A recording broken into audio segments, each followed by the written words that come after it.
Mga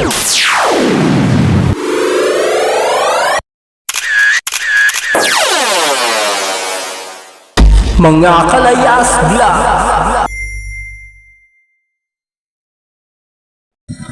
Ayan, what's up mga kalayas?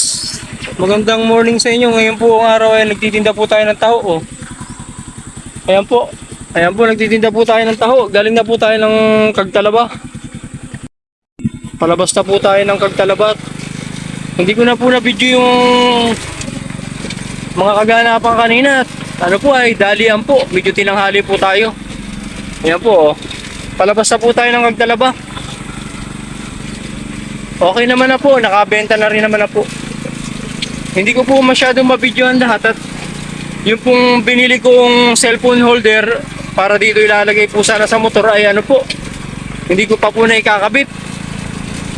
Baka humamaya pagdating ko ikakabit ko para bukas pagtinda natin ay medyo okay po ang pagbablog natin. Ano po? Yan po, magandang araw po sa inyo. Shoutout po sa lahat po ng vendors. Especially po sa mga katulad ko nagtitinda po ng taho. Ano po, laban lang po, tuloy-tuloy lang po tayo. Sabi nga di baling mahirap basta lumalaban ang patas. Ano po, basta wala po tayong nadadagasan na tao sa ating paghahanap buhay. Ayan po, tayo po ngayon ay palabas na ng Kagtalaba dito sa bayan ng Santa Elena. Nakapagtinda na po tayo dun. Ayan po, kasalukuyan po tayong nagmumotor, babiyahe po palabas. Maganda po ang panahon, mainit. Talaga po gaganahan ka pong magtrabaho pa kay ganito. Kaso lang po ay di sa iba po ay hindi rin maganda po. Kasi tulad po sa mga nagko-construction, sobrang init po niyan. Huwag po nating kakalimutan laging magbaon po tayo ng tubig para po makaiwas po tayo sa anumang sakuna. Ano po? Ayan po. Happy Holy Week po sa ating lahat. Malapit na po ang mahal na araw. Ano po, tayo po ay magnilay-nilay. Ano po,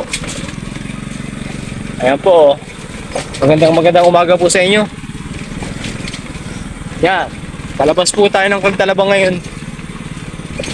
Alam nyo po ba nung bago-bago pa lang po ako nagtitinda, ako po ay naglalakad pa noon, balabalagwit ko po itong paninda ko. Ay talaga pong pag wala ka ho talagang baong-baong tiyaga ay hindi ka makakapagpaubos ng paninda mo. At mangangalay ka po talaga. Lalo ako po ay marami lagi akong tinda. Ay yung bayan to Basyad na lang pong lakad. Ay talaga pong sakripisyo. Tapos pagka nalibot ko na po yung Basyad, sasakay po ako niya ng bangka. Tatawid po ako ng Kagtalaba. Doon po ako nadaan nung araw. Nasakay po ako ng bangka, nabayad po ako 5 piso, inaabot ko po ay 5 piso pa lang yung bayad sa bangka. Hindi naman ho kalayuan yung pagtawid. Kaso lang po, ang problema po doon kapag maulan, malakas po ang alon, ay talaga pong may laglagan. Oo, malalaglag ka po kapag mahina ang panimbang mo. Siyempre may balagwit kang taho. Tapos malakas yung alon, pagalaw-galaw po yung bangka, ay galingan po ng timbang at talagang lalangoy ang mga taho mo dun sa tubig. Ay awa naman po ng Diyos ay nakaraos. Kahit papano po ay tinulungan po tayo ng nasa itaas. Nakapundar po tayo ng kahit po hindi po cash na motor.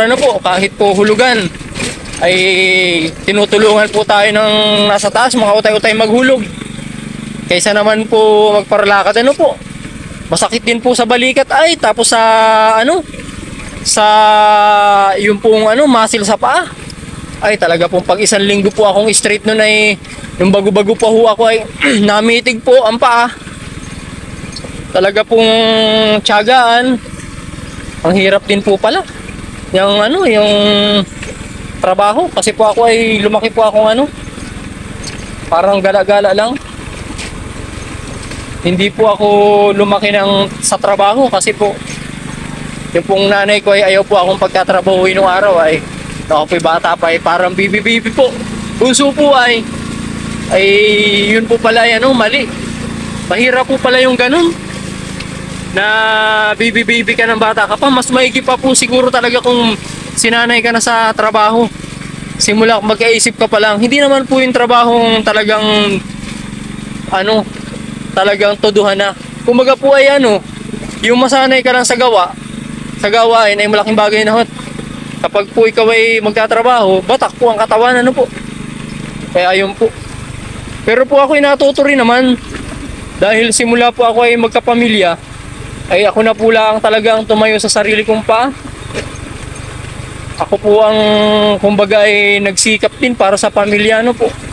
Dahil wala po akong ibang aasahan, wala po kaming yaman ay. Wala pong mamanahin sa magulang. Wala ho. Kaya ayun po, sipag-sipag na lang din. Hindi mo naman po masisisi ang magulang sa hirap baga po ng buhay.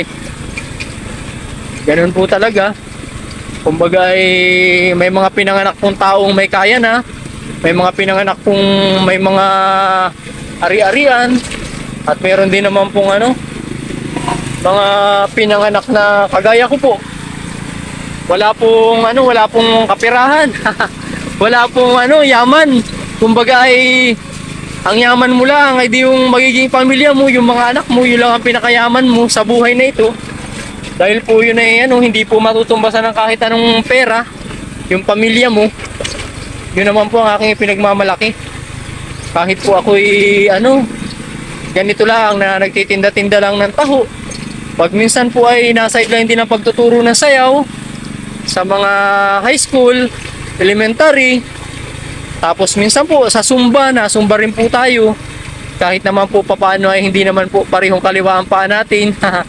Ayun po, nakakaraos naman po. Pero ang pinakatrabaho ko po talaga sa umaga, ito po, nagbe-vendors po ako ng taho. Sari-sari na rin po ang itininda ko. Simula po nung ako ay magkapamilya, halos lahat na rin po ng trabaho ay pinasok ko. Pero dito po ako na parang nalibang. Kasi po ay para baga pong nagtitinda ka na, naglalayas-layas ka lang. Marami kang makakasalamuhan tao. Hindi ka po maiinip ba? Hindi ka mabuburing.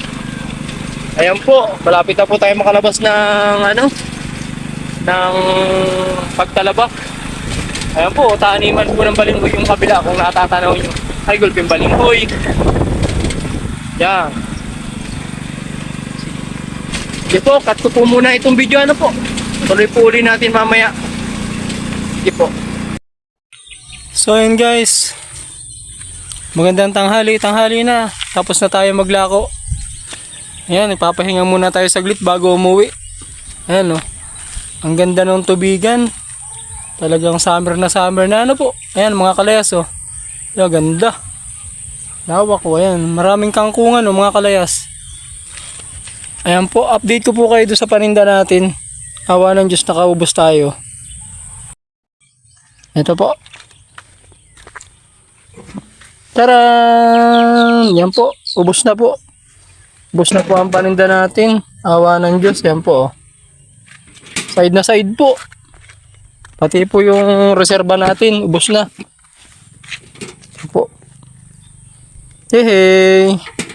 Salamat po. So ayan guys, uwi na tayo dahil tanghali na. Ubos naman ang ating paninda. Maraming salamat sa inyong pagsama. Stay humble at huwag pasaway. Thank you. Bye bye.